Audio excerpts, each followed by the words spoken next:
ঝিটকার বাইরে ঝিটকা হাট আমরা যেতে দেব না।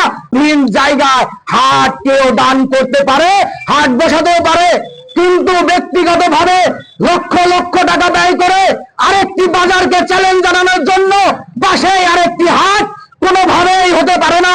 এবং ঝিটকাবাসী, এই ঝিটকার মানুষ, ব্যবসায়ীরা আমাদের এক বিন্দু রক্ত থাকতে ঝিটকার বাইরে ঝিটকা হাট আমরা যেতে দেব না। প্রয়োজনে অনির্দিষ্টকালের জন্য এই ঝিটকা বাজার আমরা বন্ধ রাখবো। সেই সহযোগিতা আমরা চাই। আজকে 2 দিনের লোভের কারণে 2 দিনের লোভের পা দিবেন না, ফাঁদে পা দিবেন না। ইতিপূর্বে জানেন গত 2-3 দিন আগে একটি মানববন্ধন হওয়ার কথা ছিল। জানে না, ঝিটকার কোনো মানুষ জানে না, ঝিটকার কোনো ব্যবসায়ী জানে না। চোরের মতো কাপুরুষের মতো গোপনে তারা আজকে সেইখানে পেঁয়াজ বাজার উদ্বোধন করেছে। বান্ডেল থাকলে প্রতি সেনমানিতে টাকা বাঁচবে। বিকাশ সেনমানি বান্ডেল কিনে জিতুন প্রতি লেনদেনে।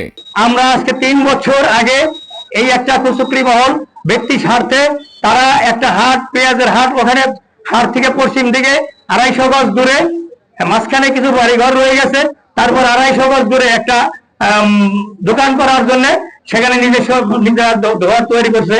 আমরা এখানে আমরা কিনা বেচা করার একটা অনুমতি চাইতেছি, যাতে আমাদের এই অনুমতিটা দেয়, তাতে আমরা সবাই খুশি।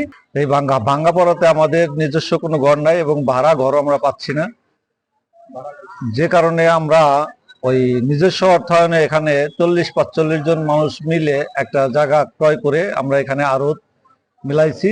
আমরা নতুন জায়গায় সবসময় আমরা নতুন চাই। আমরা এই জায়গা বেচতে কিনা শান্তি ভাই, এই জায়গায় আমাদের প্রয়োজন। আমাদের পুরে হাটে আমাদের যাইয়া গাড়ি ঘোড়া নিয়ে আমরা খুব অশান্তি ভোগ করি। অনেক গাড়িতে মাল আমাদের নেয় না, আমরা জায়গায় নিতেও পারি না, কোনো কিছু করতে পারি না। খুব অশান্তিতে আমরা হাট বাজার করি। আমি একজন কৃষক।